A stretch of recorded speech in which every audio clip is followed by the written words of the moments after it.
Friends, welcome back to my YouTube channel. I hope you all are doing well. तो आज की हमारी video रहेगी न्यूली ग्रेजुएट इंटरनेशनल स्टूडेंट्स के लिए, जो कि है how to apply post graduate work permit. I know ये अगस्त का मंथ है एंड बहुत सारे स्टूडेंट्स हैं जो वो अपना कॉलेज कंप्लीट कर चुके हैं। First of all congrats to all जिन्होंने कंप्लीट कर लिया and all the best for your new journey.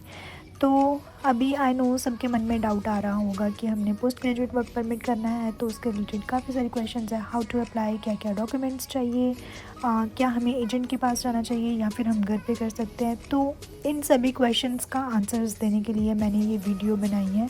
इस वीडियो में आपको सभी आंसर्स मिल जाएंगे। आप एंड तक मेरी वीडियो देखें एंड आप इजीली घर पे बैठ के ही post graduate work permit apply कर सकते हैं and you can save your money by applying your PGWP by yourself. तो now let's start with the process. तो let's start with how to apply PGWP. तो सबसे पहले जब भी हम अपनी GCK पे लॉगिन करेंगे तो we will select apply to come to Canada and then we will come across these questions. तो अब इन questions के हमने answers कैसे देने हैं so that we get the PGWP document checklist at the end. So सबसे पहले हम ये select करेंगे what would you like to do in Canada. So definitely it will be work. How long are you planning to stay in Canada? It will be more than 6 months. Select the code that matches on your passport. It will be mostly India. What is the current country? Canada. Do you have a family member who is a Canadian citizen or permanent resident and is 18 years और older? Okay, तो इस question पे family member, बहुत सारे बच्चों को इस question पे डाउट होता है कि हमारा भाई पीआर है, हमारी बहन पीआर है। तो इस क्वेश्चन का ये आंसर है कि भाई बहन आप लोगों की फैमिली नहीं है। Your family is your spouse and your children. अगर आपका स्पाउस पीआर है तो यहाँ पे येस आएगा, अगर आपके चिल्ड्रन हैं हु आर पीआर तो यहाँ पे येस आएगा, और अगर आप अनमैरिड हो या फिर आपका कोई बच्चा नहीं है तो definitely it's answer will be no. Next is what is your date of birth. तो यहाँ पे हम रैंडमली कोई भी ईयर सेलेक्ट कर लेते हैं, suppose 1992 January and 01. Next is, are you lawful permanent resident of the United States with a valid US citizenship and immigration services number? Mostly cases में ये no रहेगा. What is your current immigration status in Canada? तो यहाँ पे ये question भी थोड़ा सा डाउट वाला होता है। मोस्टली यहाँ पे बच्चे सोचते हैं कि अब तो हमारी स्टडी कंप्लीट हो गई है तो we are no more student, लेकिन अभी हम वर्क परमिट पे भी नहीं आए, तो हम वर्कर भी नहीं है, विजिटर भी नहीं है, टेम्पररी रेजिडेंट परमिट होल्डर भी नहीं है। ऑल्दो आपकी स्टडी ख़त्म हो गई है, लेकिन इस केसेस में आपका जो इमिग्रेशन स्टेटस है स्टूडेंट ही रहेगा जब तक आपके हाथ में वर्क परमिट आपके नेम पे इशू नहीं हो जाता। तो until then you will remain student। तो आपका इमिग्रेशन स्टेटस क्या होगा? Student. Do you plan to work on campus? तो इस केस में हम करेंगे नो। ये यहाँ पे यस, को-ऑप वर्क परमिट जो लोग करते हैं अप्लाई, उस केसेस में यहाँ पे आएगा यस कि हमने ऑन कैंपस काम करना। ऑन कैंपस मीन्स कॉलेज में। Next is, are you a full-time student at a participating post-secondary institution and want to work off campus up to 20 hours per week? Okay, तो इस question का answer भी no रहेगा। Yes हम नहीं करेंगे because अब हमको 20 आवर्स पर भी काम नहीं करना है। We are no more student, we are applying for open work permit, तो we need 40 hours per week. जो अभी स्टूडेंट्स हैं, सपोज जो स्टडी परमिट एक्सटेंशन के लिए अप्लाई करते हैं, they can go for yes, या फिर अगर वो work permit, co-op work permit के लिए अप्लाई कर रहे हैं, they can go for yes, but in case of PGWP we will select no. Have you recently graduated from participating Canadian post-secondary institution for which your study program was full-time and minimum of 8 months? Yes. Is your work an essential part of your studies? For example, co-op or internship program? Definitely not. So its answer is no. Next is, have you been told by an Immigration, Refugee and Citizenship Canada office that you are approved in principle for permanent residence in Canada? No. Have you submitted a permanent resident application in Canada? No. Do you have a written job offer? Now this question varies. Mostly इस cases में हम no ही करते हैं, because जब students pass out होते हैं तो उनके पास बेसिकली नॉक बी की जॉब नहीं होती है, और या फिर कोई और भी जॉब ऑफर। यहाँ पे स्पेसिफिकली भी consider the NOC B job जो कि बच्चा पीआर के लिए लेता है। अगर तो किसी के पास है दे कैन चूज येस, अगर नहीं है तो डेफिनेटली इसका आंसर नो ही रहेगा। Next, do you have an official letter from your school that confirms you have completed your study program as well as a copy of your final transcript? तो बहुत सारे बच्चे भी कंफ्यूज हो जाते हैं कि ऑफिशियल लेटर कैसी होती है, हम कैसे कॉलेज को बोलें कि हमें ये लेटर प्रोवाइड करें।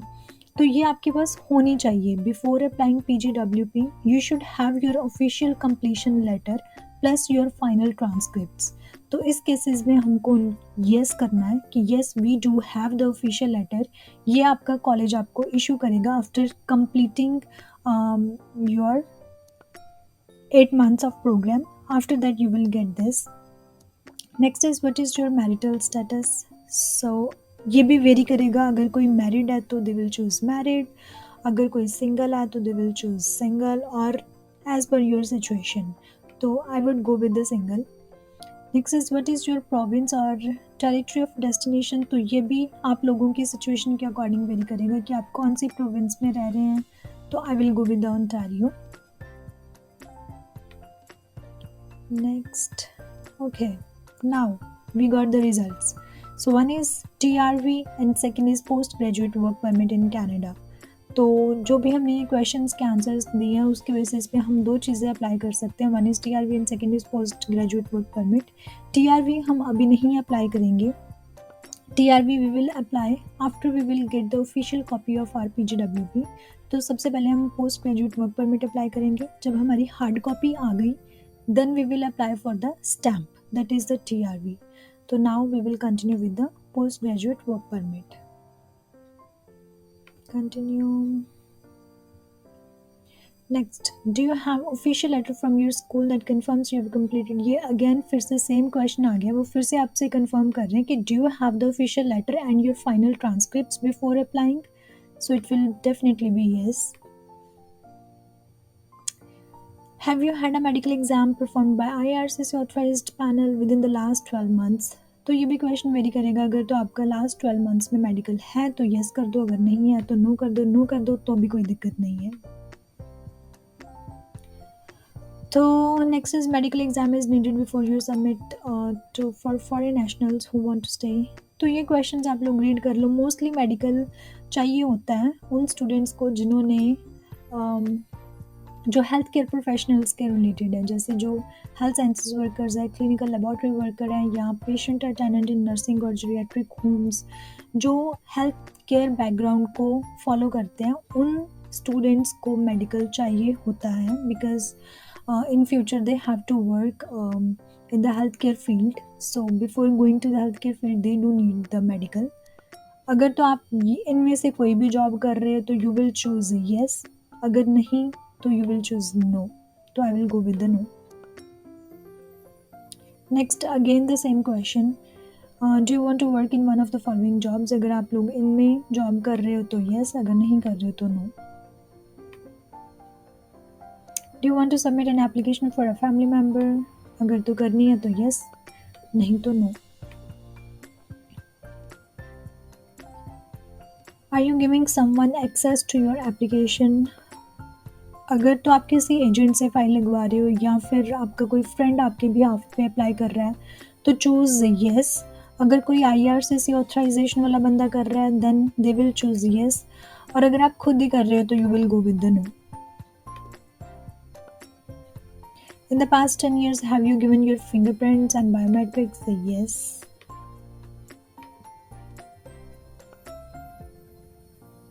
fees associated, will you be paying your fees? Yes, I will be paying my application fees. Are you able to make a digital copy of documents with the scanner or camera? Yes.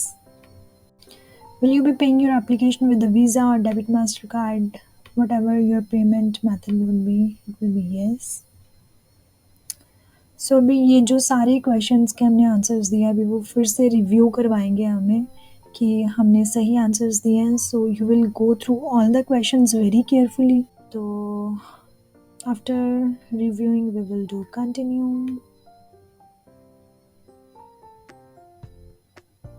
We have to pay fees. Okay, तो अभी ये हमारी document checklist for the PGWP create हो गई है. So these are the all documents that we require. So first of all is the application form, that is IMM 5710. This form is the main form जो आपको student से worker में differentiate करेगा. जब तक आप स्टूडेंट थे तब तक आप कोई और फॉर्म फिल कर रहे थे. जब आप वर्कर में कन्वर्ट होते हैं तो you will go with the IMM 5710. तो ये फॉर्म आपको बड़े ही ध्यान से फिल करना है. Next is your recent education transcript. तो यहाँ पे आप अपनी ऑफिशियल ट्रांसक्रिप्ट है जो फर्स्ट ईयर की प्लस सेकेंड ईयर की या फिर जिन्होंने सेम कॉलेज से ही ग्रेजुएट हैं तो उनके 2 years की ऑल टुगेदर ट्रांसक्रिप्ट यहाँ पे अपलोड करेंगे. Next is completion of studies letter. So this is the official completion letter that they were asking in the questions, that do you have the official letter of completion. तो यहाँ पे हमने वो जो completion letter है वो submit करनी है. That's why they were asking again and again because it was the most important document. तो ये आपको आपके कॉलेज में से ही इशू होगी. They will provide you the official. Mostly colleges, one thing more, mostly colleges क्या करते हैं कि जब स्टडी कंप्लीट होती है तो they do provide the unofficial completion letter as well.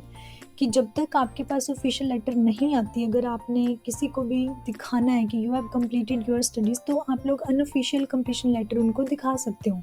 But for the PGWP you will not use that unofficial completion letter. अगर आप लोग वो डाल के PGWP अप्लाई करोगे तो आपको पोस्ट ग्रेजुएट वर्क परमिट नहीं मिलेगा. They need the official completion letter. So make sure before applying you should have the official copy.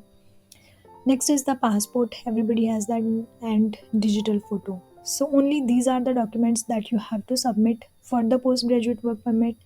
No proof of funds are required. Many students come to us and they inquire about how many funds do we need for to apply for the PGWP. So you don't need any funds. हमें study permit extension के लिए चाहिए होते हैं, लेकिन worker होने के लिए either you are applying for the post graduate work permit या फिर आप कोई वर्क परमिट एक्सटेंशन डाल रहे हो, we do not need proof of funds जब तक आप कनाडा में हो, तो इसके लिए नहीं चाहिए. लास्ट, अगर आपके पास कोई और एक्स्ट्रा डॉक्यूमेंट है जो आप या फिर कोई और इन्फॉर्मेशन है जो आप IRCC को देना चाहते हैं तो you can add in the client information. Mostly कई बार स्टूडेंट्स ऐसे होते हैं कि जिन्होंने वो कॉलेज कनाडा में एंटर किए होते हैं किसी और कॉलेज में एंड आके यहाँ पे कॉलेज चेंज कर लेते हैं, जिसकी वजह से उनका DLI भी चेंज हो जाता है. अगर आप लोग ये IRCC को एक बार इन्फॉर्म करना चाहते हैं थ्रू द लेटर तो you can write a letter just to inform them कि मैं सपोज आप 2021 में आए एंड 2022 में आपने अनदर कॉलेज ले लिया और आपका 4 months का बीच में गैप पड़ गया या फिर आपने DLI नहीं चेंज किया या फिर आपने DLI अपडेट किया, तो लेट देम नो जो भी आपकी सिचुएशन है. तो इससे क्या होएगा कि ट्रांसपेरेंसी बनी रहेगी. At the time of the PR आपको कोई दिक्कत नहीं आएगी. और एल्स जब आप PR के टाइम अपनी 10 years की हिस्ट्री दोगे तो तब चीज़ें जो है वो फिर अनमैच में चली जाएंगी, तो वो आप क्लाइंट इन्फॉर्मेशन में ऐड कर सकते हो. Next is the fees. So work permit की फ़ीस है $155 and open work permit holder fee है 100. तो in total post graduate work permit की फ़ीस रहेगी $255.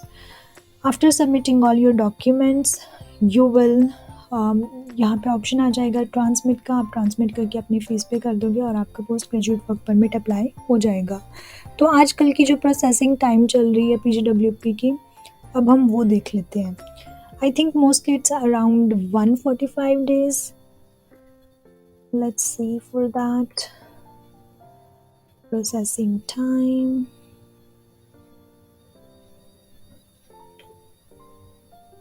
So it's temporary and it's a work permit inside Canada. Get processing time. Yes, it's around 141 days.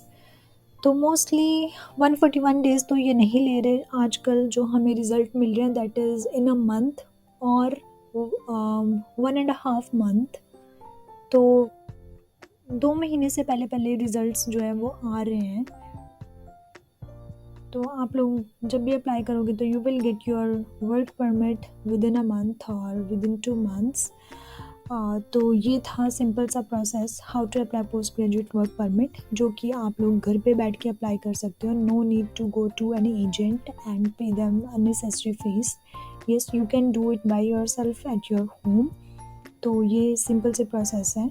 अगर आप लोगों को फिर भी कहीं पे डाउट है, please do comment in the comment section. I will be more happy to answer you guys. कोई और टॉपिक पे आपको वीडियो चाहिए तो वो भी मुझे सजेस्ट किया करो, और एल्स नहीं तो मैं तो अपनी वीडियोस रिसेंट टॉपिक्स के ऊपर लेके आती ही रहूँगी। आई होप आप सबको ये वीडियो मेरी पसंद आई होगी। प्लीज़ शेयर करो, सब्सक्राइब करो मेरे चैनल को। I need your support. मेरी वीडियो को लाइक करो एंड कमेंट में बताओ मुझे कि आपको मेरी ये वीडियो कैसी लगी।